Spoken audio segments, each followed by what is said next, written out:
आज की कहानी सुनिए दिव्या माथुर की मेड इन इंडिया वैदेही के स्वर में। बड़ा अजीब माहौल था। एक ओर अपने सहकर्मियों के साथ पब में बैठी जसबीर लांबा लाल शराब कुछ यूं घुट के चली जा रही थी कि जैसे उसे कोई शर्त जीतनी हो, तो दूसरी ओर लाल लिपस्टिक से पुते लोलुप ओठों पर जीभ फिराती लोला की नज़र सतनाम की बेल्ट के नीचे वाली जगह को खजूर की झाड़ू सा बुहार रही थी। मेज के नीचे किसी के नंगे पैर सतनाम की टांगों पर सांप से रेंग रहे थे। शेरनियों के बीच घिरे हुए मेमने जैसी हालत थी सतनाम की, जिसकी याचना भरी दृष्टि अपनी नवविवाहिता पत्नी जसबीर पर टिकी थी, जिसका चेहरा महारानी विक्टोरिया जैसा सपाट था। You are so lucky Jassi, अपनी बाईं आंख दबाते हुए कैथी बोली और सतनाम के बाएं कंधे से लिपटकर यम यम कहती हुई उसका गाल चूमने लगी। How sexy is your husband Jassi. Satnam की टाई को अपनी उंगलियों से लपेटते हुए और उसकी आंखों में झांकते हुए मैंडी ने कहा, जो सतनाम के दाईं ओर बैठी थी। At what about me darling. Richard अपनी पत्नी मैंडी को सतनाम से प्यार जताते देख भी निर्लज्जता से हंस रहा था। What about you, who are you anyway. Mandy ने एक उचटती हुई निगाह पति पर डालते हुए कहा तो रिचर्ड खिसिया गया। मित्र मंडली ठठाके हंसने लगी। कांपते हाथों में बियर का एक छलकता हुआ ग्लास संभाले बौखलाए हुए सतनाम को लगा कि जैसे वह वेश्याओं और दलालों से घिरा बैठा था। जसबीर से वापस घर चलने का आग्रह वह कई बार कर चुका था, किंतु वह उसकी पूरी तरह से उपेक्षा कर रही थी। इतनी शराब तो सतनाम ने कभी किसी मर्द को भी पीते नहीं देखा था। अब हमें चलना चाहिए। कैथी के पीछे से अपना हाथ बढ़ाकर जसबीर का कंधा थपथपाते हुए सतनाम फुसफुसाया, honey what is your problem. अपने कंधे को उचकाकर चिड़ी हुई जसबीर ने सतनाम का हाथ झटकते हुए कहा, मुझे ऐसा अच्छा नहीं लगता। सबके सामने अपनी बेइज्जती हुई देख सतनाम सिटपिटा गया। Darling, girls are giving you hot kisses और तुम हो कि तड़ी मार रहे हो। जसबीर को समझ नहीं आ रहा था कि उसकी सहेलियों का जरा सा मजाक भी सतनाम को क्यों पसंद नहीं था। घर हो या बाहर, उसका बूथा सदा सूजा ही क्यों रहता था। पश्चिम के सामाजिक माहौल में उसकी गवारों जैसी हरकतें जसबीर के लिए शर्मिंदगी का बायस थी। प्लीज उनसे कह दो कि वह मुझे बस टच न करें, सतनाम तुनक कर बोला, ताकि अपना मुंह ताकते हुए जसबीर के दोस्तों को जता दे कि वह जोरू का गुलाम नहीं था। कोई भी पत्नी अपने पति को दूसरी औरतों को कैसे परोस सकती थी। यह उसकी समझ से बाहर की बात थी। शुक्र है कि इसने इंडिया में ऐसी बेशर्मी नहीं दिखाई। मेरी फैमिली की कितनी इंसल्ट होने थी। धार्मिक और ईमानदार माँ बाप और दो छोटी बहनों के बीच सतनाम बहुत सी मर्यादाओं के साथ पला बढ़ा था। उसने जिंदगी में कभी किसी से ऊंची आवाज में बात तक नहीं की थी। Mind your manners guys, please speak in English. Richard ने उन्हें याद दिलाया कि शिष्टाचार के नाते उन्हें अंग्रेजी में ही बात करनी चाहिए ताकि सब समझ सकें। You shut up Richard, why don't you speak in Hindi for Satnam sake. Jasbir की करारी डांट खाकर रिचर्ड ने सॉरी कहते हुए अपना हाथ हवा में उठा दिए। You think I can't speak English. Satnam को लगा कि जैसे जसबीर ने सबके सामने उसकी बेइज्जती कर दी हो। न चाहते हुए भी बात बिगड़ती चली जा रही थी। What's wrong with you. गुस्से में पैर पटकते हुए जसबीर कमरे से बाहर निकल गई। सतनाम उसके पीछे हो लिया कि मैंडी और कैथी फिर न उससे लिपट जाए। उपकक्ष के बीचों बीच खड़ी हुई जसबीर एक हट्टे कट्टे अफ्रीकन से अपनी सिगरेट सुलगवा रही थी। शराब की ही तरह उसने सिगरेट भी झटपट खत्म कर डाली और फिर अफ्रीकन के गाल पर एक लिजा सा चुंबन देकर वह लुढ़कती हुई वापस अपने दोस्तों के पास अंदर चली गई। सतनाम को पूरी तरह से नजरअंदाज करती हुई जो वहीं खड़ा था। Come on Jassi, call your hubby back. अंदर से लूला की आवाज सुनाई दी। He is a temper, hasn't he? Jasmine ने कहा। He is a spoil sport. Mandy ने अपना फैसला सुनाया। गिव हिम स्पेस, रिचर्ड बोला। राजन ने रिचर्ड से सहमति प्रकट की।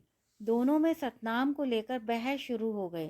कुछ दोस्त मैंडी और जस्मीन से सहमति प्रकट करने लगे तो कुछ रिचर्ड और राजन सतनाम की तरफदारी ले रहे थे। अपने पति को सहानुभूति का पात्र बनते देख जसबीर क्रुद्ध हो रही थी। He is bloody so Orthodox. चाहती तो थी कुछ और भी जोड़ना, किंतु नशे की वजह से जसबीर अपनी बात पूरी न कर सकी। How cute, he loves you so much. Cathy ने जसबीर को ईर्ष्यावश निहारा। And you know what, I love my independence. Jasbir ने मैंडी का मुंह बंद कर दिया। सतनाम के पास इतने पैसे भी नहीं थे कि वह टैक्सी लेकर घर लौट पाता। बाहर पब की हिमीभूत सीढ़ियों पर बैठा वह तब तक भुनभुनाता रहा जब तक कि रिचर्ड के कंधों पर लदी जसबीर और मैंडी बाहर नहीं आ गई। रिचर्ड ने केवल एक बियर पी थी क्योंकि ड्राइव करने की आज उसकी बारी थी। पिछली बार सतनाम के लिए लंबे चौड़े रिचर्ड को लादकर कार तक लाना भी मुहाल हो गया था। Still here mate, you must be frozen. Richard ने सतनाम से हमदर्दी जताई। शिष्टाचार के मुताबिक रिचर्ड के साथ आगे की सीट पर सतनाम को बैठना चाहिए था, किंतु रिचर्ड ने जसबीर को बड़े प्यार से पैसेंजर सीट पर बिठा दिया। सतनाम को लगा कि जसबीर की बेल्ट बांधने में रिचर्ड जरूरत से कुछ ज़्यादा समय ले रहा था। सतनाम को निकट आते देख रिचर्ड ने बिजली के खंभे से टिकी मैंडी को भी पीछे की सीट पर धकेल दिया। अदलेटी मैंडी को किसी तरह सीधा बिठाकर सतनाम ने अपने बैठने के लिए जगह बनाई। संभल कर बैठने के प्रयत्न में मैंडी लुढ़क कर उसकी गोद में आ लेटे। Poor darling, let me warm your hands. Satnam के बर्फीले हाथ अपने नरम और गर्म हाथों में लेती हुई मैंडी बोली। इस बार सतनाम ने अपने हाथ पीछे नहीं खींचे। ठंड के मारे उसके दांत किटकिटा रहे थे। रात के करीब 2 बजे रिचर्ड ने जसबीर और सतनाम को उनके घर के बाहर उतारा। कार से जसबीर को निकालकर वह किसी तरह ऊपर लाया, जहां बीजी खड़ी सतनाम को ऐसे घूर रही थी कि जैसे जसबीर की इस हालत का जिम्मेदार वही था। जसबीर पलंग पर लेटते ही खर्राटे भरने लगे। दर्द के मारे सतनाम का सिर फटा जा रहा था। उसे तेज बुखार था। मन हुआ कि उठकर गुसल खाने में जाकर दवाई ढूंढे, किंतु वह उठ नहीं पाया। आंख लगी ही थी कि उसने एक डरावना सपना देखा। पब के बीचों बीच रखी पूल टेबल पर उसे सीधा लिटाकर जसबीर और कैथी ने उसके दोनों हाथ कसकर पकड़ रखे थे। डंग धड़ंग मैंडी उसकी टांगों पर बैठी धीरे धीरे उसकी पैंट के बटन खोल रही थी। सतनाम की पैंट उतारकर हवा में घुमाते हुए मैंडी ने उसे पास ही रखे एक कूड़ेदान में फेंक दिया, जिसमें गाढ़े शोरबे से लथपथ चिकन और मीट की हड्डियां भरी थी। सतनाम के नहीं नहीं करने के बावजूद मैंडी ने एक झटके से उसका जांघिया उतारकर रिचर्ड के मुंह पर दे मारा, जो गुस्से में मैंडी से सतनाम को छोड़ देने का आग्रह कर रहा था। आसपास खड़े लोग तालियां बजा बजा कर शोर मचाने लगे। पसीने में डूबा हुआ सतनाम हड़बड़ाकर उठ बैठा। उसके आंसू और पसीना एक होकर बह रहे थे। चंडीगढ़ में होता तो बुखार में तप रहे सतनाम के परिवार ने अब तक पूरा मोहल्ला सिर पर उठा लिया होता। माँ मन्नतें मान रही होती।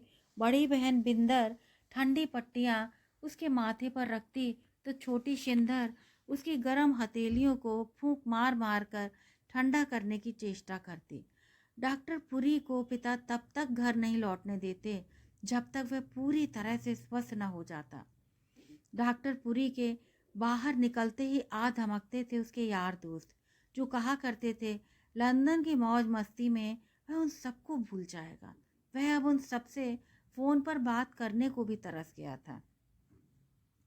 सतनाम उस दिन को कोसने लगा जब वह अपने दोस्त राजीव के विवाह में जसबीर से मिला था।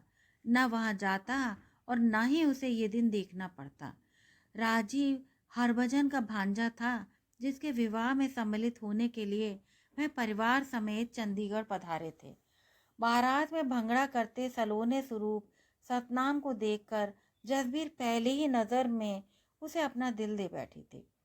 मिठाइयों के डिब्बों, फलों के टोकरों, मेवों की तश्तरियों और तरह तरह के फूलों के गुलदस्तों से लदे फंदे लांबा परिवार को अपने द्वार पर हाथ जोड़े खड़ा देखकर सतनाम के परिवार वाले भौचक्के रह गए थे। इतना सामान रखने के लिए तो उनके घर में जगह भी नहीं थी, जैसे ये सब कुछ कम था। जसबीर के पिता हरभजन लांबा ने अपने प्रतिष्ठित व्यापार में सतनाम को सम्मिलित करने का इशारा भी कर दिया था।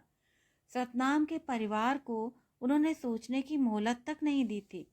वे न करते भी तो किस बुनियाद पर या फिर किस औकात से। जसबीर के उन्मुक्त और खिलंदड़े स्वभाव से घबराए हुए सतनाम की किसी ने नहीं सुनी। सभी कह रहे थे कि विदेश में पली बड़ी युवतियां चाहे मुंहफट हों, दिल की साफ और सच्ची होती हैं, किंतु न जाने क्यों सतनाम का मन नहीं मान रहा था। काके उधर की साफ सुथरी हवा, बढ़िया खाना पीना और अच्छी लाइफ, बुआ तो कुछ भी सुनने को तैयार नहीं थी। माँ को भी अपनी बिन ब्याही बेटियों के भविष्य के आगे कुछ सुझाई नहीं दे रहा था।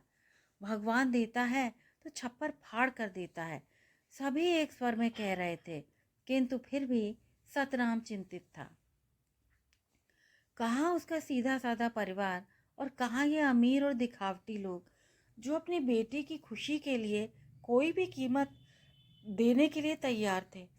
सतनाम को लगभग घसीटती हुई जसबीर लोगों से ऐसे मिलवा रही थी कि जैसे वह उसकी एक जीती हुई ट्रॉफी था। चट मंगनी और पट ब्याह हो गया था सतनाम और जसबीर का। गोवा जाकर उनका रजिस्टर्ड विवाह भी फटाफट करवा लिया गया था ताकि वीज़ा की कार्यवाही शुरू की जा सके और सतनाम जल्दी से जल्दी ब्रिटेन पहुंच सके। सगाई से लेकर विवाह तक जसबीर और उसके घर वाले आदर्श परिवार के रूप में सामने आए थे। गोवा में हनीमून के दौरान सतनाम को लगा कि जसबीर एक अलमस्त युवती थी जिसकी हवस का कोई ठिकाना नहीं था। उसने अनुमान लगाया कि दोस्तों के बीच जिस प्यार मोहब्बत का जिक्र छिड़ा रहता था वो यही हवस होती होगी। वह केवल 22 बरस का था। अब तक उसने केवल माँ और बहनों का लाड़ ही जाना था। प्यार मोहब्बत और हवस की यह पहली खुराक उसके लिए काफ़ी दमदार साबित हुई थी। वहाँ कोई अपना सगा भी न था जिससे वह अपना दर्द दिल बांट सकता। सतनाम के लंदन पहुँचते ही हालात तेजी से बदलने लगे। परस्पर विरोधी मनोभावों से जूझते हुए सतनाम ने अपने को एक ऐसे परिवेश में पाया जिसके लिए वह बिल्कुल भी तैयार न था। जसबीर और उसके घर वाले सुबह से शाम तक व्यस्त रहते। उनकी इस भाग दौड़ में सतनाम कब शामिल हो गया और कब वह अपना आत्मसम्मान खो बैठा, उसने जाना ही नहीं। इस कंट्री में तो पुत्तर तैनू सभी कुछ अपने आप ही करना पड़ेगा। कपड़े और बर्तन धोने की मशीनें, Hoover, dusting, car wash, mixer juicer, न जाने कितने गैजेट्स को चलाना उसे एक ही बार में सिखा दिया गया था। इधर बीजी इंडियन बॉयज़ को कोसती जिन्हें इंडियन माएँ सिर पर चढ़ाकर रखती थी, तो उधर आते जाते जसबीर का छोटा भाई धर्मेंद्र अपने जीजा को डम्ब अथवा मेड इन इंडिया कहकर चिढ़ाता रहता। अवमानना से सतनाम की नसें चटक चटक उठती। जसबीर उसकी कोई शिकायत सुनने को तैयार नहीं थी। राजकुमारी एकाएक ऐसी चुड़ैल में बदल गई थी जिसे आधी रात को संभोग के सिवा कुछ नहीं सूझता था, और वह भी फूहड़ और अपारंपरिक सेक्स जिसमें वह सतनाम को दबोचे रहती। पति की भूख जगाकर उसे ड्राई एंड ड्राई छोड़कर करवट बदलकर सो जाना सजा थी सतनाम की। जब कभी वह जसबीर अथवा उसके परिवार के किसी सदस्य को नाराज कर बैठता था, जो एक आम बात थी।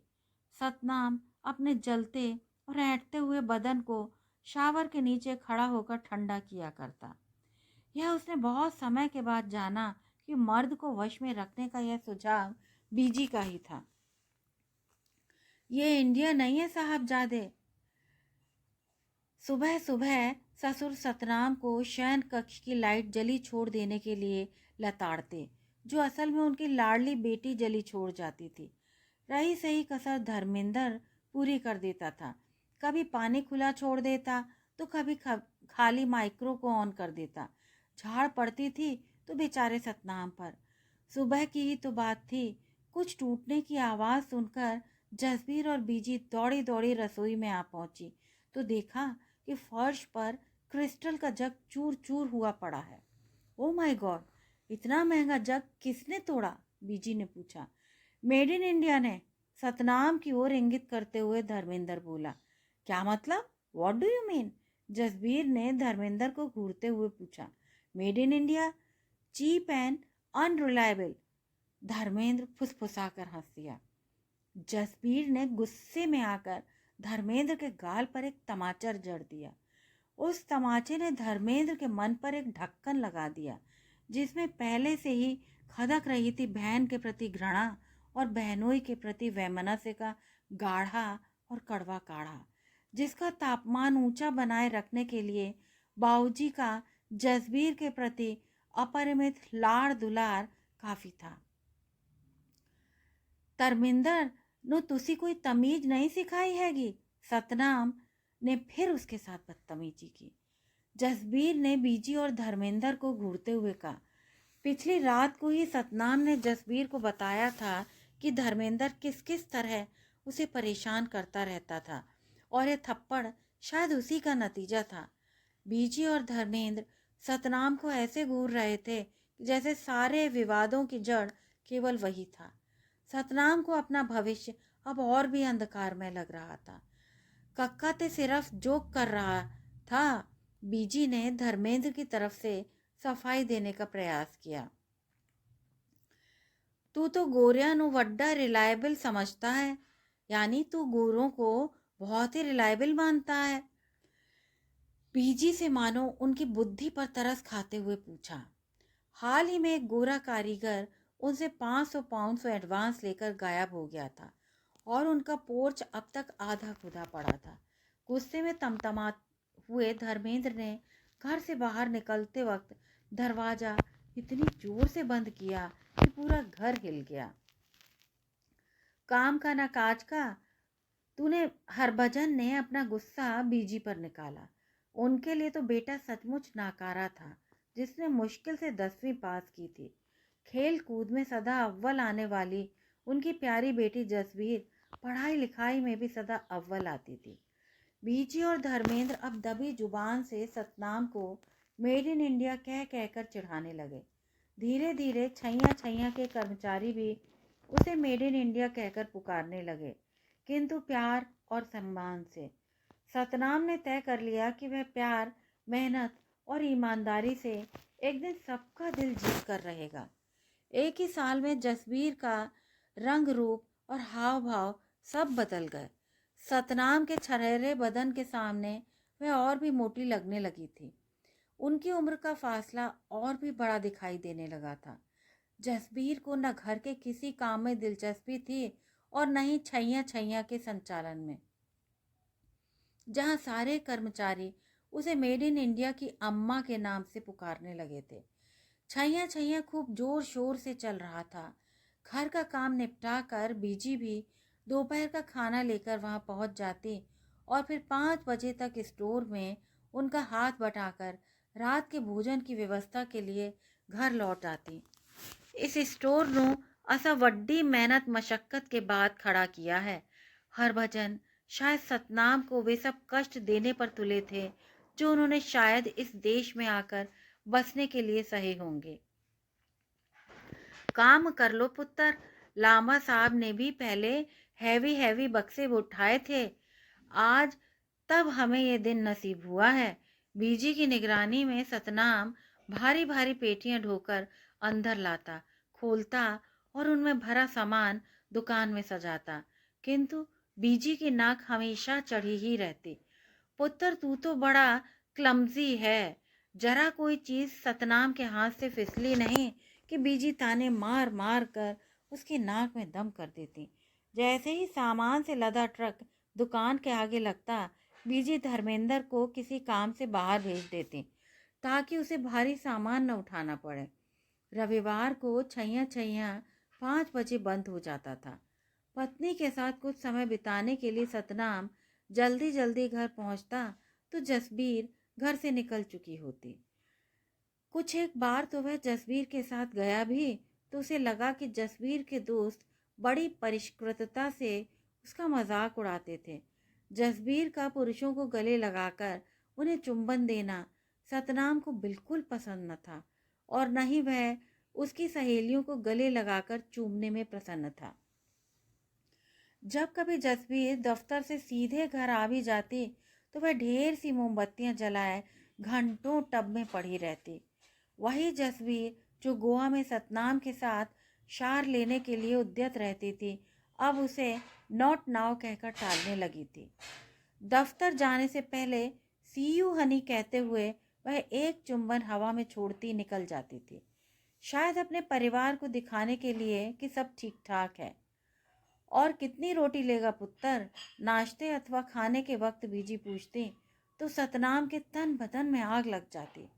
उसे अपनी माँ की याद आती जो बहनों को रोटी पराठे गिनने पर भी डांटती थी, चाहे बची हुई रोटियां गाय को ही क्यों न डालनी पड़े। बाकी के लोगों की तरह उसे फल, चॉकलेट और चिप्स आदि चुटपुट खाने की तो आदत थी नहीं और इसलिए वह अधिकतर भूखा ही रहने लगा था। ये मुंडा कहाँ गायब हो गया? सतनाम की आंख सुबह लांबा साहब की ऊंची आवाज से खुली, जो सतनाम को कार में न देख अधीर हो उठे थे।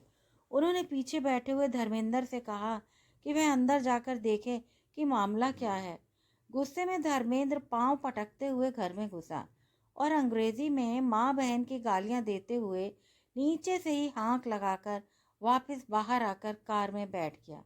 काके, आज वर्क पर नहीं जाना क्या? आखिर में झल्लाती हुई बीजी ऊपर पहुंची। बीजी, मैनू फीवर हो गया है। लिहाफ में अपने को कसकर लपेटते हुए सतनाम बोला। अरे तुम लोग ऐसे कैसे बहाने बनाते हो? दरवाजे पर खड़े खड़े बीजी ने कहा। मैनू जस्सी लेकर गई थी, मुझे कोई शौक नहीं है देर वेर से घर लौटने का। सतनाम की आंखों से गरम गरम आंसू लुढ़क कर तकिए में समाने लगे। मैं तेनू चाय और नाश्ता देती हूँ, तू मेरे साथ चल। बीजी ने तरस खाकर उसे कुछ घंटों की मोहलत तो दे दी, किंतु सतनाम के माथे पर हाथ रखकर यह तक नहीं देखा कि उसे बुखार था भी कि नहीं। अरे तू यहाँ क्यों पड़ा हुआ है? दोपहर को नीचे से ही बीजी ने चिल्लाकर पूछा और जवाब न मिलने पर वह उसे छोड़कर दुकान पर चली गई। सतनाम 2 साल के स्पाउस वीज़ा पर ब्रिटेन आया था। अनिश्चितकालीन रिहाइश के लिए भी वह जसबीर पर निर्भर था। जब कभी चंडीगढ़ से फोन आता, वह अपनी मायूसी परिवार पर जाहिर नहीं होने देता था। बहनें भाभी से बात करने की फरमाइश करती तो जसबीर सिर हिलाकर सतनाम को इशारा कर देती कि उसे उनसे बात नहीं करनी। मम्मी पापा को पैसा भेजने की बात तो एक तरफ, सतनाम की जेब लगभग खाली रहती थी। सतनाम को लग रहा था कि जैसे सिर पर एक छत और 2 वक्त की रोटी के बदले में उसका जीवन गिरवी रख लिया गया था। लंच के समय बीजी हरभजन और धर्मेंद्र को आवाजें देती, पर कभी सतनाम से नहीं कहती कि वह भी खाना खा ले। उसके लिए वह अलग से एक डिब्बा लाती थी जिसमें 4 रोटियां और रात की बची दाल सब्जी होती थी, जिसे वह किसी कोने में खड़े खड़े ही खा लेता था। टिल पर बैठने वाली एक युवती शायला उसे अकेले उदास बैठे देखती तो कभी कभी उसे अपने साथ भोजन के लिए बुला लेती थी। कर्मचारियों से उसकी दोस्ती भी बीजी को मंजूर न थी। किसी न किसी बहाने वह उसे हाँक लेती थी। अधिकतर कर्मचारी वहाँ गैर कानूनी तौर पर काम कर रहे थे, इसीलिए अप्रसन्न होते हुए भी वे डर के मारे कुछ कहते नहीं थे कि नौकरी से निकाल न दिए जाएं। सतनाम उनसे भी अलग रहने लगा कि उसकी वजह से उन्हें परेशान न किया जाए। एक शायला ही ऐसी थी जिसे किसी की परवाह नहीं थी और इसका फल उसे जल्दी ही भोगना पड़ा। ऐसा तो कोई अपने दुश्मन के साथ भी सुलूक नहीं करता जैसा कि आप लोग अपने दामाद के साथ करते हैं। ओके। शायला का बात बात में ओके कहना सतनाम को अच्छा लगता था। उसके इस तकिया कलाम से उसकी संवेदनशीलता और साफगोई झलकती थी। अल्लाह ताला से तो डरिए, किसी की बद्दुआ आपको एक दिन बर्बाद करके छोड़ेगी। ओके। शायला उन्हें खुले खुले भला बुरा कहती हुई चली गई। सतनाम का मन हुआ कि वह भी उसी समय दुकान छोड़कर चला जाए, पर कहाँ और कैसे? न उसके पास पैसे थे और न ही पासपोर्ट। शायला उसे कुछ बताना चाहती थी, किंतु बीजी ने जल्दी से सतनाम को दुकान का पिछवाड़ा साफ करने भेज दिया। How is your mistress now? रात को सोते समय जसबीर ने सतनाम से पूछा और बिना उसका जवाब सुने करवट लेकर लेट गई। मेरी मिस्ट्रेस? तुम लोगों का कोई धर्म ईमान नहीं है क्या? चाह कर भी सतनाम चुप न रह सका। बाऊजी बीजी ने तुम्हारे लिए क्या नहीं किया? रहने के लिए घर दिया, जॉब दी। बीजी तुम्हें सुबह शाम फ्रेश रोटी बना के खिलाती है और तुम उन्हीं की बुराई उन्हीं के वर्कर्स से करते हो। जसबीर फनफनाती हुई उठकर बैठ गई। मेरा गुनाह सिर्फ इतना है कि मैंने वर्कर्स के साथ लंच शेयर करने की जुर्रत की। सतनाम की आवाज़ भर्रा गई और आंखें भर आईं। तुम्हें नौकरों के साथ लंच करने की क्या ज़रूरत थी? तो किसके साथ करता? बीजी तो मुझे कभी खाने के लिए भी नहीं बुलाती। बीजी के अगेंस्ट मैं कुछ नहीं सुनना चाहती। She is so kind. तुमने मेरी कभी सुनी भी नहीं है। सबको मैं इतना ही बुरा लगता हूँ तो तुम मुझे वापस क्यों नहीं जाने देते? मेरी और तुम्हारी सबकी मुश्किलें हल हो जाएंगी। हारा हुआ सतनाम कुर्सी पर धंस गया। ओह, सो यू वांट डिवोर्स? तुम्हें कोई और मिल गई है क्या? मुझे तो किसी से बात करने की भी इजाज़त नहीं है। बेचारी शायला ने मुझ पर जरा सी दया क्या दिखाई कि बीजी ने उसे भी नौकरी से निकाल दिया। पर वे तो कह रहे थे कि तुम क्लमजी हूँ, लेजी हूँ, डम्ब हूँ, ऑर्थोडॉक्स हूँ। यही ना? ठीक है, मेरा पासपोर्ट और टिकट दे दो। मैं अभी इसी वक्त इंडिया वापस जाना चाहता हूँ। तुम हमेशा इंडिया जाने की क्यों पड़ी रहती है? जब से मैंने अपना घर छोड़ा मुझे आज तक कभी पेट भर रोटी भी नसीब नहीं हुई। मैं अपने मम्मी पापा और बहनों से बात करने को भी तरस गया हूँ। आज तक बाऊजी ने मुझे कभी 5 पाउंड तक नहीं दिए कि मैं यह सब तुमने मुझे पहले क्यों नहीं बताया? जसबीर थोड़ी नरम पड़ी। जैसे तुम्हें बताने की ज़रूरत है। और फिर कहने से भी क्या फ़ायदा? कल मैं डैड से बात करूँगी। इसके पहले कि सतनाम कुछ और कहता, जसबीर ने उसे खींचकर बिस्तर पर अपने साथ लेटा लिया। किंतु सेक्स ऑन डिमांड की पक्षधर जसबीर को सतनाम उस रात भी संतुष्ट नहीं कर पाया। खैर, अगले दिन से हालात सुधरने लगे। सुबह सुबह हरभजन ने सबके सामने 20-20 के 2 नोट उसकी जेब में ज़बरदस्ती ठूंस दिए। बीजी ने रोटियां नहीं गिनाई और दुकान पर बाऊजी ने उसे पहली बार टिल पर बैठने दिया। दोपहर के भोजन के लिए बीजी ने उसे भी आवाज़ दी और शाम को सतनाम को सिनेमा ले जाने जसबीर स्वयं आ पहुंची। सतनाम को लगा कि जैसे गोश्त के छोटे छोटे टुकड़े उसकी ओर फेंके जा रहे थे ताकि वह उनके चक्रव्यूह से निकलने का प्रयत्न छोड़ दे। कम से कम बीजी का बनावटी स्नेह प्रत्यक्ष था। लांबा साहब और धर्मेंद्र का नजरें चुराना उसे अधिक खतरनाक लग रहा था।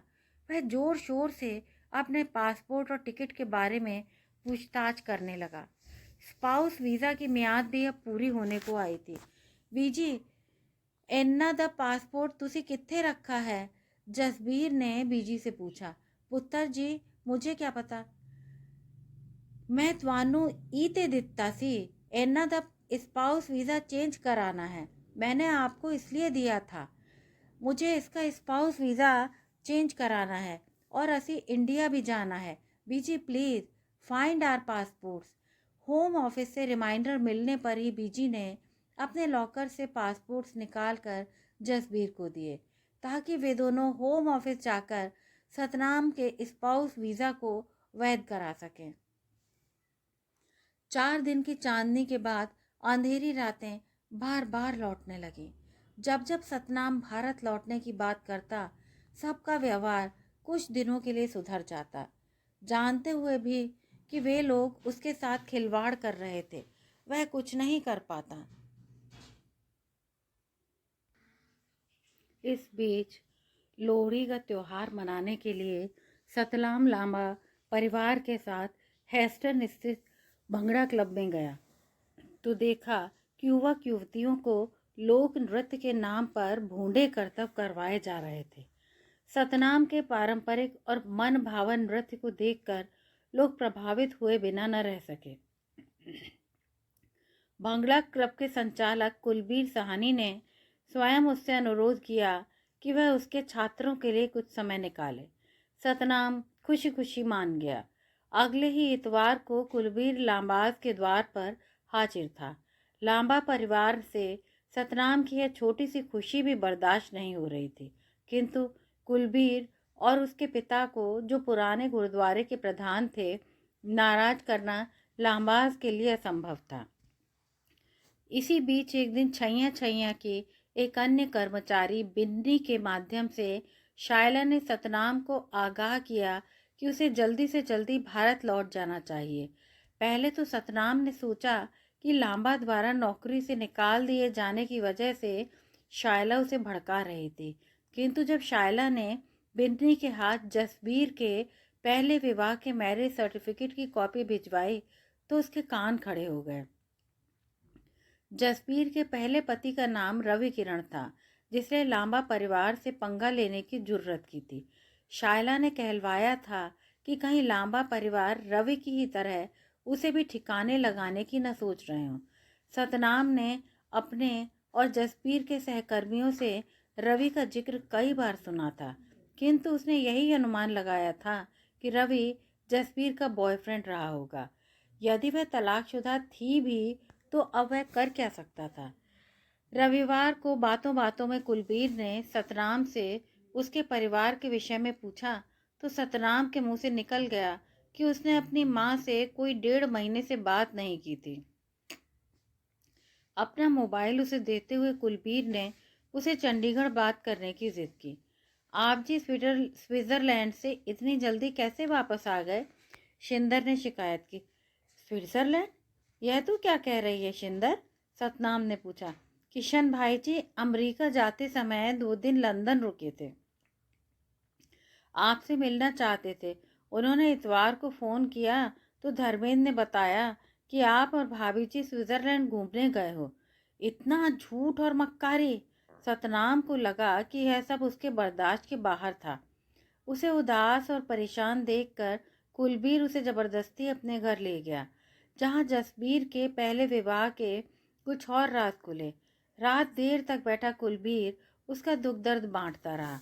जसबीर और रवि किरण कॉलेज में उसके साथ ही थे। माँ बाप के टोकने पर जसबीर घर से भाग गई और रवि किरण के साथ रहने लगी।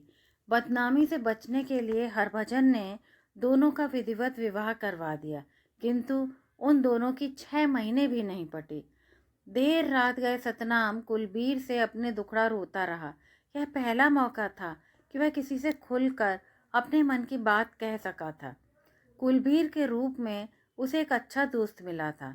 उसके घर वालों के स्नेहपूर्ण व्यवहार से भी उसकी हिम्मत बंधी और वह अपना भविष्य संवारने के लिए कमर कसकर तैयार हो गया। कुलबीर के चाचा काउंसलर भल्ला साउथ हॉल के एक जाने माने राजनीतिज्ञ थे, जिनकी मदद से सतनाम का पासपोर्ट लांबाज से निकलवाया जा सकता था। यदि वह छैया छैया में काम नहीं करना चाहता तो भांगड़ा, ढोल और गाना सिखाने की एवज में उसकी अच्छी कमाई हो सकती थी। फिलहाल सतनाम ने शनिवार को भी भांगड़ा सिखाने का काम संभाल लिया। घर लौटकर जब सतनाम ने स्विट्ज़रलैंड के विषय में पूछताछ की तो धर्मेंद्र को झूठ मूठ डांटकर सतनाम को शांत करने की चेष्टा की गई। इस झूठ में वे सभी शामिल थे। उसे विश्वास में लेने के लिए जसबीर ने बीजी और बाऊजी को धमकी भी दे डाली कि अब वह इस घर में नहीं रहेगी। मौका देखकर सतनाम ने उन्हें अपनी नई नौकरी के बारे में भी बता दिया। सबको जैसे सांप सूंघ गया। नचना ते नचाना भी कोई रिस्पेक्टेबल जॉब होता है क्या? जसबीर ने कहा। पुत्र जी, अपना काम अपना ही होता है, बीजी बोली। नच नच के उन्हें सानू सबनू नचाएगा क्या? नाच नाच के अब ये हम सबको नचाएगा क्या?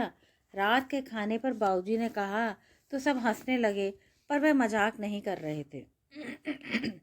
सतनाम को भुलावे में रखने के लिए जोर शोर से स्टेट एजेंट्स के चक्कर लगाए जाने लगे। अपना अलग घर बसाने के लिए जसबीर बेताब लग रही थी, किंतु सतनाम को उनमें से किसी पर विश्वास नहीं रहा था।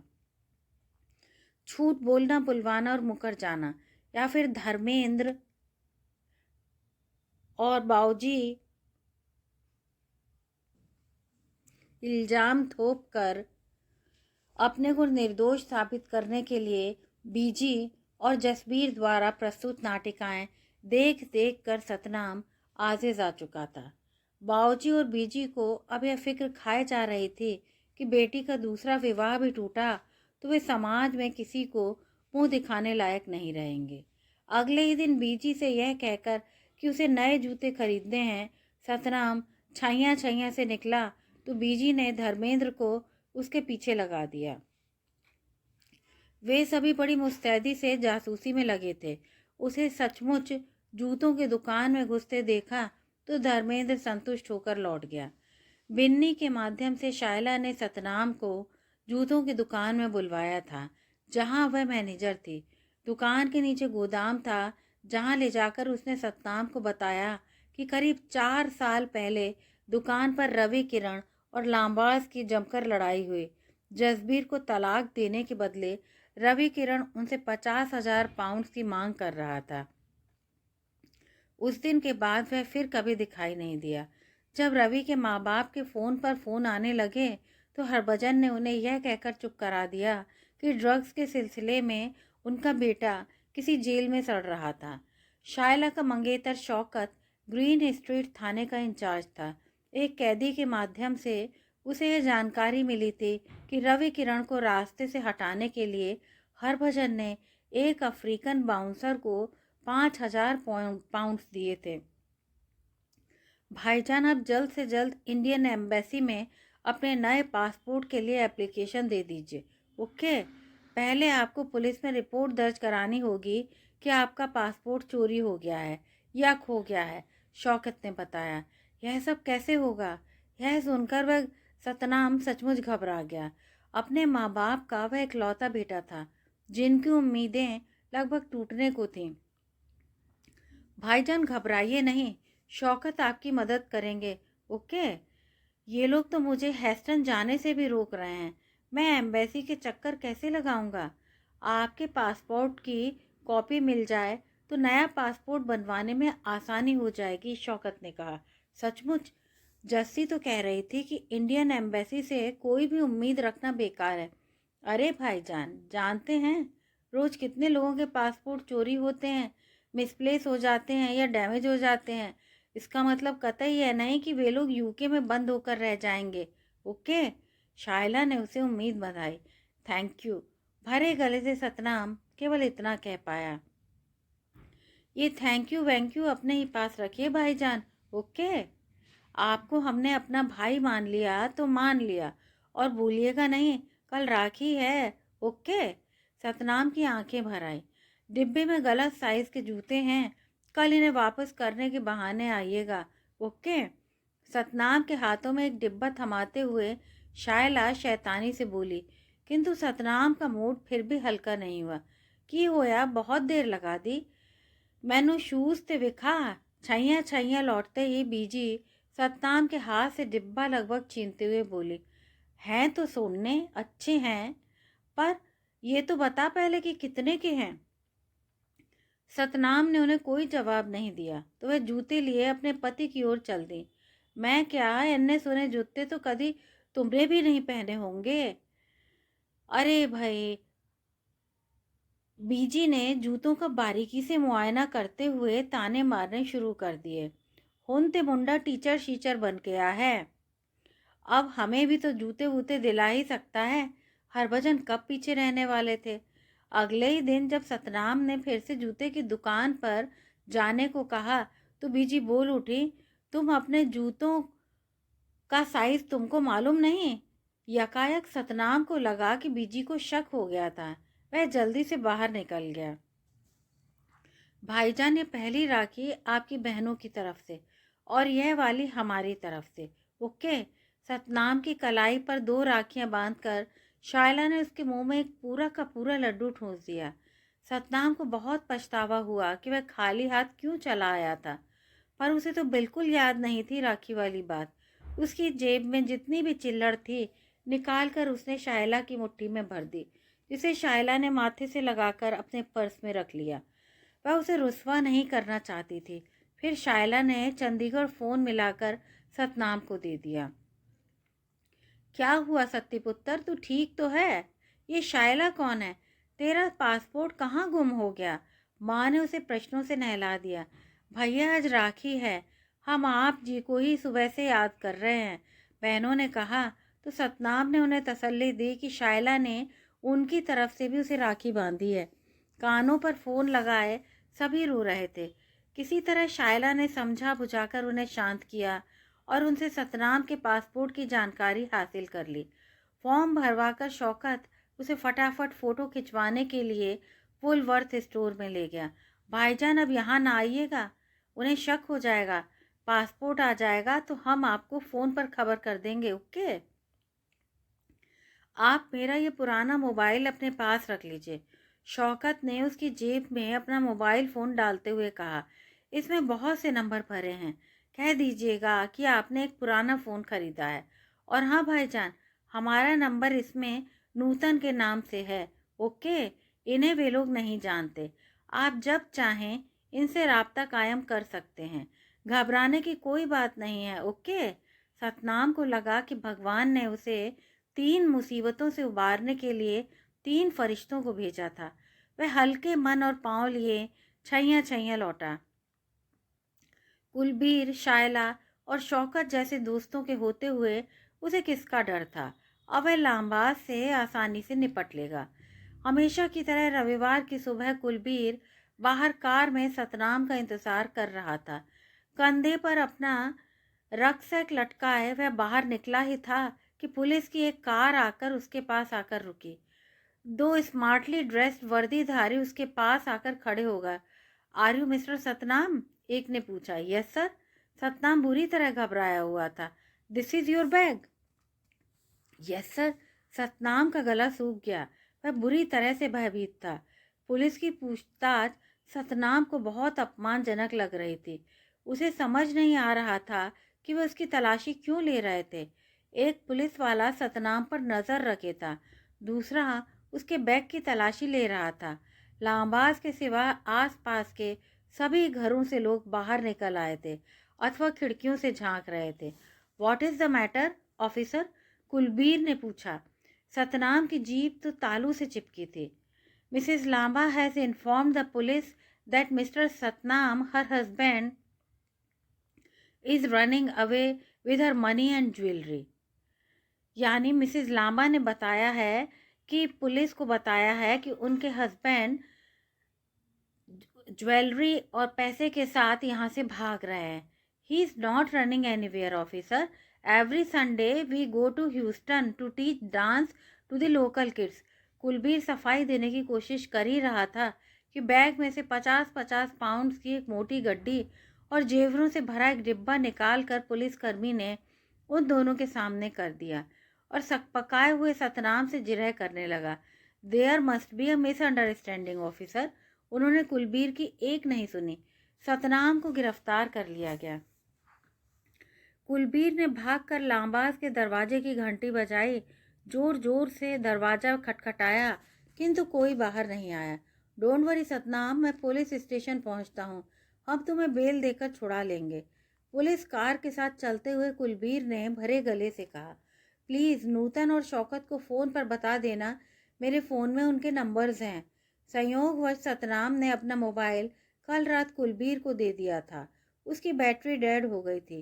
कार के पीछे दौड़ते हुए कुलबीर ने उसे दिलासा देनी चाही, किंतु सतनाम को कुछ सुना ही नहीं दिया। उसे लग रहा था कि जैसे उसके दिमाग की नसें फट जाएंगी। वह सफाई दिए बिना मर गया तो उसके बैग में इतने पैसे और जेवर कहाँ से आए? क्या जसबीर इतना नीचे गिर सकती थी, या यह सब बीजी और धर्मेंद्र का किया धरा था? थाने में अपराधियों की तरह सतनाम की फोटोज ली गईं। उसकी उंगलियों और अंगूठे पर काली स्याही पोत कर निशान लिए गए। एक गहरी गर्त में फिसलता चला जा रहा था सतनाम। कुलबीर को समझते देर नहीं लगी कि यह सब लांबा परिवार का ही किया धरा था। वे जान गए थे कि सतनाम उनके हाथ से निकल चुका था। उसको सबक सिखाने का यह अच्छा तरीका था। कुलबीर ने जल्दी से नूतन और शौकत को फ़ोन पर बताया कि सतनाम के साथ क्या हुआ था, और फिर वह सीधा अपने चाचा के पास पहुंचा, जहां जल्दी ही शायला और शौकत भी आ पहुंचे। आप नहीं जानते कि ये माँ बेटी कितनी गई गुजरी हैं, और बाप तो बिल्कुल कसाई है, कसाई। भाईजान को फंसाने के लिए जसबीर या बीजी ने उनके बैग में पैसे और गहने रख दिए होंगे। अब क्या होगा शौकत? शायला सिसक रही थी। डोंट वरी शायला, हमारे पास बहुत सारे सबूत हैं। अब हम उन्हें जेल भिजवाकर ही दम लेंगे। शौकत ने शायला को दिलासा दी। नोटों और जेवरों पर सतनाम की उंगलियों के निशान तो उन्हें मिलने से रहे। वे सतनाम को जल्दी ही छोड़ देंगे। लांबाज को जेल भिजवाने के लिए हम सबकी गवाहियां ही काफ़ी होंगी। काउंसलर भल्ला ने भी तसल्ली दी। काउंसलर भल्ला की जमानत पर सतनाम को जल्दी ही रिहा कर दिया गया, किंतु वह अब भी सख्ती की ही हालत में था। सोफे पर लेटा हुआ वह छत को एकटक ताके जा रहा था। पड़ोस में रहने वाले डॉक्टर को बुलाया गया। सतनाम का रक्तचाप काफ़ी बढ़ गया था। रात के 2 बजे उसे नींद की गोली दी गई, तब कहीं जाकर उसकी आंख लगी। उसे तसल्ली देने के लिए सब लोग कुलबीर के घर ही ठहर गए। सुबह सुबह दरवाजे की घंटी बजी तो देखा दरवाजे पर माफिया मांगते और गिड़गिड़ाते हुए बीजी और हरभजन खड़े थे। सतनाम की बेल होते ही उन्हें समझ आ गया था कि वह अब अकेला नहीं है, और यह भी कुलबीर के परिवार से बैर मोल लेकर उन्होंने अच्छा नहीं किया था। वे तो सिर्फ सतनाम को धमकाना भर चाहते थे। दुर्भाग्यवश पासा उल्टा पड़ गया था। हम अपना केस वापस लेना चाहते हैं। जसबीर को तुम माफ़ कर दो, उसकी बुद्धि फिर गई थी, बीजी कह रही थी। जब उसे पता चला तो वो सब कुछ छोड़ के यहाँ भागा आया। हरभजन ने कहा, बेटी ने शायद उन्हें संवाद रटवा के भेजा था। या अल्लाह, शर्मो लिहाज तो आप लोगों को छू तक नहीं गई। ओके, झूठ पर झूठ बोले चले जा रहे हैं। शायला गुस्से में बोली। शैला साढ़े नाल वड्डी पोल हो गई। पुत्र तू भी सानू माफ कर दे। मौके पर संवाद गढ़ने में भी माहिर थी बीजी। आपने अपने पहले दामाद के साथ जो किया सो किया, पर भाईजान के साथ जो आपने किया उसके लिए तो आपको सजा भुगतनी ही होगी। ओके। शायला की बात सुनकर बीजी और हरभजन के चेहरों पर हवाइयाँ उड़ने लगी। हमें माफ़ कर दो बच्चों, बच्चों की बेवकूफ़ी की सज़ा हमें तो मत दो। बीजी फिर गिड़गिड़ाई। हमें तो लगता है आप अपनी बेजा हरकतों से कभी बाज नहीं आएंगे। ओके सतनाम पुत्र जी, चलो अपने घर चलिए। बीजी चिल्लाने लगी। जहाँ भी हो सतनाम सुन ले, हमारे घर के आगे तमाशा न कीजिए। अब हम आपसे कोर्ट में ही निपटेंगे। काउंसलर भल्ला ने बाहर कर जब उन्हें लताड़ा, वे दोनों घबरा कर अपनी कार में जा बैठे और एक दूसरे को भला बुरा कहते हुए चले गए। भाईजान अब बहुत सीधे हैं। शायलों को फिक्र थी कि कहीं जसबीर फिर न सतनाम को फुसला ले। कोई वो तो नहीं चाहता था कि जसबीर सतनाम से बात करे। कुलबीर के घर का फ़ोन लगातार बज रहा था। दूसरी सुबह जसबीर बिना फ़ोन किए सतनाम के कपड़ों आदि से भरा एक सूटकेस लिए आदम की। प्राचीनो ये के लिए है, आप ये सब रख लो, हमें इसकी कोई ज़रूरत नहीं है। जैसे आप लाई हो इसे वापस ले जाओ। कुलबीर ने उसे बाहर से ही रफा दफा कर दिया। नए कुर्ते पाजामे, तौलिए, न जाने क्या क्या देकर गई थी। शायला इस ताकीद के साथ कि सतनाम अपनी पुरानी जिंदगी से अब कोई नाता नहीं रखेगा। कुलबीर और उसके घरवाले भी सतनाम को सिर आंखों पर उठाए थे। मामला आउट ऑफ कोर्ट सुलझाने के लिए लांबाज हाथ पांव मार रहे थे और 50,000 पाउंड तक देने को भी तैयार थे। किंतु सतनाम के वकील का कहना था कि उसे कम से कम 5 गुना अधिक रकम मिल सकती थी, जिससे वह अपना नया जीवन फिर से शुरू कर सकता था। कुलबीर, शायला और शौकत के विचार में धन से अधिक आवश्यक था कि लांबाज को जेल भिजवाया जाए। 6 महीने होने को आए उस घटना को, किंतु मामला अभी भी अदालत में अटका था। सतनाम तंग आ चुका था रोज रोज अदालत के चक्कर लगाते, किंतु वह अपने दोस्तों के खिलाफ नहीं जाना चाहता था। मन ही मन उसने तय कर लिया था कि वह अपना जीवन संगीत और नृत्य के नाम कर देगा। उसे जो भी पैसा मिलेगा उससे वह हेस्टन में एक आलीशान संगीत और नृत्य स्कूल की स्थापना करेगा, जिसमें एक आधुनिक साउंड प्रूफ स्टूडियो भी होगा। इस स्कूल का नाम भी उसने सोच लिया था, मेड इन इंडिया, जिसके जरिए वह भारतीय संस्कृति और मूल्यों का प्रचार करेगा। सतनाम को जैसे ही रविवार को सतनाम और कुलबीर भांगड़ा क्लब में घुसे, उन्हें हरभजन अकेले खड़े दिखाई दिए, जो उसे देखते ही जार जार रोने लगे। जस्सी को बचा लो काके। जड़ से उखड़कर आधे गिरे हुए एक पेड़ की भांति हरभजन दीनहीन हाल में सतनाम के पैरों पर गिर पड़े। सतनाम से रहा नहीं गया, उसने उन्हें उठाया और कपड़े आदि झाड़कर उन्हें पानी पीने को दिया। उनका कांपना बंद हुआ तो उन्होंने बताया कि उनके वकील ने कहा है कि जसबीर और बीजी दोनों को जेल हो जाएगी। सतनाम को न जाने क्यों अपने पिता की याद आई। पुत्र, इसमें 100,000 पाउंड्स हैं, इन्हें संभाल कर रख ले। हरभजन ने ब्रीफ के सतनाम को पकड़ाने ही जा रहे थे कि कुलबीर कूद कर उन दोनों के बीच में आ खड़ा हुआ। आपको जो भी लेना देना है लॉयर्स के थ्रू कीजिए, कुलबीर ने कहा। हरभजन के जाने के बाद उसने सतनाम से कहा कि उसे फंसाने की कहीं एक और चाल ना हो। थैंक्स वीर, इन लोगों के लफड़े तो कभी ख़त्म ही नहीं होंगे, हम ही अपना समय वेस्ट कर रहे हैं। सतनाम ने डरते डरते कहा कि कहीं कुलबीर यह न सोचे कि वह पैसों के लालच में पीछे हट रहा था। चल फिर वकील से कहते हैं कि हम आउट ऑफ कोर्ट के लिए राजी हैं, कुलबीर ने कहा। तो सतनाम के मन से एक भारी बोझ हट गया। जो भी कर, मैं नहीं चाहता कि हमारी इंडियन औरतें ब्रिटिश जेल में सड़ें। सतनाम ने आखिर मन की बात कह ही डाली। वकीलों की बहस आधे मिलियन पर जाकर रुकी। एक निर्दोष पर चोरी का इल्जाम लगाने और उसकी मान हानि की एवज में यह रकम कोई मायने नहीं रखती थी, किंतु सतनाम एक नई जिंदगी शुरू करने के लिए बेताब था। जाहिर था कि पैसों की खरी जसबीर जल्दी से जल्दी सतनाम को पटाती। एक आखिरी बार कुलबीर के घर के सामने वाली बेंच पर जसबीर डेरा जमाकर बैठ गई। मैनू सत्ती दे नाल गल बात करनी है, एक मौका तुम भी उसे दो, वह कुलबीर की माँ से बोली। उसने कुलबीर से पूछा, सजा याफ्ता को एक मौका तो जल्लाद भी देता है। वह शायला के आगे गिड़गिड़ाई।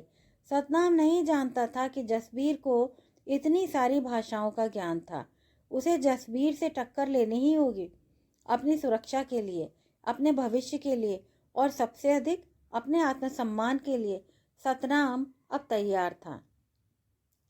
कुलबीर, उसके घर वाले, शायला, शौकत चाहते थे कि सतनाम जसबीर से सबके सामने बैठक में मिले, किंतु वे हैरान, परेशान और शायद आहत भी थे कि सतनाम जसबीर से अकेले में ही मिलना चाहता था। सतनाम ने सोचा था कि हालात को ध्यान में रखते हुए जसबीर जरूर दुबली और कमज़ोर हो गई होगी। मन ही मन सतनाम डर भी रहा था कि उसे बेहाल देखकर कहीं वह पिघल ही न जाए, किंतु वह इस झटके के लिए बिल्कुल तैयार न था। कुछ ही महीनों में कोई इतना वजन कैसे बढ़ा सकता था?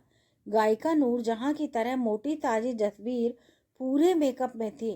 कपड़ों के नाम पर उसने एक लोकट ट्यूनिक पहनी हुई थी, जो कमर पर केवल एक बेल्ट से बंधी थी। जैसे ही वह कुर्सी पर बैठी, उसकी लोकट ट्यूनिक फैल गई और उसकी छातियां लगभग बाहर निकल आईं। जिन्हें संभालने का उसने लेश मात्र भी प्रयत्न नहीं किया। वह सतनाम की कमजोरी जानती थी। तो हुण बस साडा रिश्ता खत्म।